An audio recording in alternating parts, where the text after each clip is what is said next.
নমস্কার, এটা ইলেকশনের মরশুম এবং রিপাবলিক বাংলা, রিপাবলিক নেটওয়ার্ক সবচেয়ে বড় যে ইলেকশনের কাভারেজ করছে, সেই কাভারেজে এই মুহূর্তে আমাদের সঙ্গে রয়েছেন ভারতবর্ষের অর্থমন্ত্রী। Hello and welcome to Republic Network. This is Moyuk, and during this election trail, we are joined by the Finance Minister of India, Madam Nirmala Sitharaman. Ma'am, बहुत-बहुत स्वागत है आपको Republic Network में. मैम, पहला जो सवाल मेरा है, मैं बांग्ला रिपब्लिक बांग्ला से हूँ, लेकिन ये सवाल रिपब्लिक भारत और रिपब्लिक इंग्लिश का भी है। लोग बोल रहे हैं ma'am, and I should say it directly, Bangla में बोलते हैं चोखे चोक रेखे, कि आपके कारण या बीजेपी के कारण जो मिडिल क्लास लोग हैं उनका पैसा जा रहा है, जो स्टॉक मार्केट में है उनका भी पैसा जा रहा है, बहुत टेंशन हो रहा है लोगों को। ये आप अगर सुलझा दे, what is the thing that is going on right now? Is our money being pumped out by BJP or directly you or your government? I don't know why you have to ask that question. Where is it coming from? What is the money which is getting pumped out? There's nobody's money that the BJP or the government of India is taking. Whatever is passed through the parliament as taxation is all that is getting levied. So I want this apprehension to be removed from your mind, that all our middle class paisa is being taken away. No, I belong to the middle class, born and bred in a middle class. There was a time in India when people paid 90% of all that they earned as tax under Mrs. Indira Gandhi. It is this government which is given, under Prime Minister Modi's leadership, for the direct taxpayers, meaning income taxpayers, an alternative plan through which you get simpler and lesser rate. And for that, the standard deduction has also been enhanced. So now, till about 7 lakh of incomes, people don't need to pay tax at all. For up to 7 lakh, you don't pay any tax. Now, if that has been done, and the movement from the old tax regime to the new tax regime, which is simpler with a good deduction added to it, up to 7 lakhs, you don't pay any tax, is much higher. Only yesterday, I was looking at the number of people who have now moved over to the new tax regime. Nearly 9 lakh assessment forms have been filled up. And in the old, only about 1.6, 1.7 crore people are waiting or continuing to remain in it. So the new system is actually become much popular because it's simpler and the taxation is favorable. Ma'am, coming to the next পয়েন্টে, আমি ঠিক এই জায়গাতেই আপনাকে দ্বিতীয় প্রশ্নটা করছি। बहुत स्पेसिफिक सवाल है मैम। कांग्रेस और आप जहाँ पे फिलहाल है बंगाल में, the ruling party Trinamool Congress is continuously saying one thing, ये बीजेपी एंटी मिडिल क्लास है, ये बीजेपी गैस का प्राइस बढ़ा चुका है, पेट्रोल का प्राइस बढ़ा चुका है, ये सब जहाँ पे आप देखिए, and we are seeing all this memes and social media post pushed by Congress that this is what you used to deserve during the UPA regime, and this is what you're deserving. Is it a misinformation? Because this completely it's a misinformation. Completely. If you can explain. And I repeat it, it's completely wrong information. If anything, I remember it was over 1,200 rupees gas cylinder price under the UPA. Now, with Prime Minister having divided into two, the poorest of the poor who get under the Ujjwala scheme, government is now giving subsidy of about 300 to 400 rupees. And because of that, international price being what it is, Ujjwala cylinder holders get discounted price. And for the commercial cylinder, the price is different. But even with that said, the commercial cylinder price is also, and the Ujjwala also has come down from what it was before. It's all right.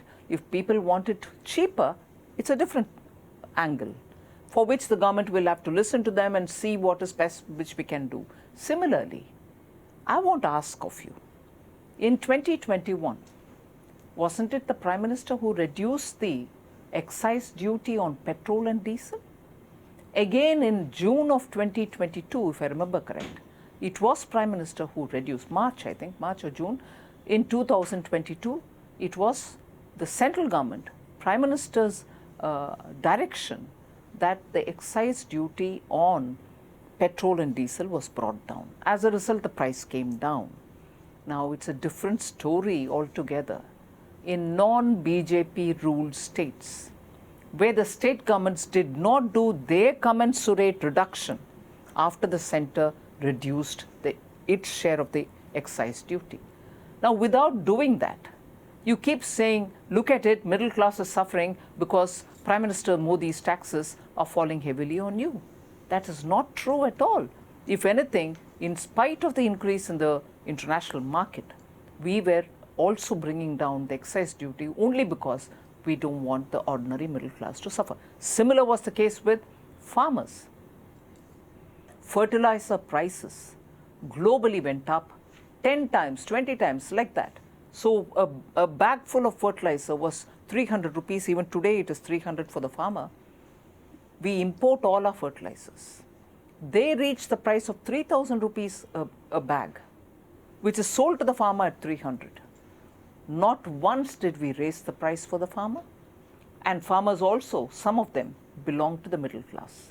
Now, when you talk of middle class, it's not just the urban you and me. There are also middle class in the tier 2, tier 3 cities. Each one has one or the other benefit being given to them. Affordable houses for 45 lakhs. Interest subvention is offered. That's given by the central government.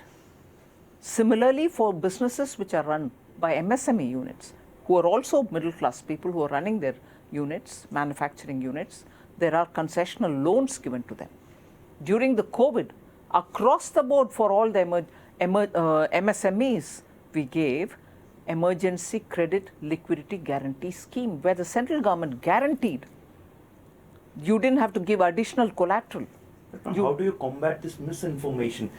Economics, the jargons, the heavy words. Like I'm totally a student of literature, but I'm going to vote. I have this equal power with finance minister भी vote करेंगे, मैं भी vote करूँगा, farmer भी vote करेंगे. तो आप ये misinformation को कैसे हटाएंगे? बहुत कुछ किया है आपने बोला है, लेकिन how do you? By repeatedly answering questions such as yours. You seem to have, I have no problem, do ask me. I'm not hitting at the proverbial so-called, we are the messengers, you're hitting at us. Don't get into that So you don't have a problem asking? You can ask, but I would want you to ask the same thing also to those who are doing the dushprachar. Will you ask the TMC chief that if she reduced the price here, while all the BJP ruled states reduced when Prime Minister Modi brought the rate down? One. Second, why is it that in West Bengal, many of the schemes of the central governments which are directly aimed at the aspirational class, those who've just come out of poverty, who are getting into wanting to be middle class, for them there are so many schemes. Why is she not allowing them? Wouldn't you want to ask her that question? Isn't the middle class, the poorer, lower middle class people of Bengal not deserving of all the schemes which Prime Minister Modi is bringing? You didn't allow that. And when you didn't allow these schemes to come, when you didn't reduce the price when Modi reduced the excise duty, you go about saying that it is Prime Minister Modi's taxes which are burdening the middle class. I would want you, media, to ask your own chief minister in Bengal, what was Bengal earlier and what is it now? Do you know that in Bengal, you're worried about middle class? I want to tell you, for 20 years now, continuously, 2 decades, the per capita income of Bengal is much lower than the national average. Is that not affecting the middle class?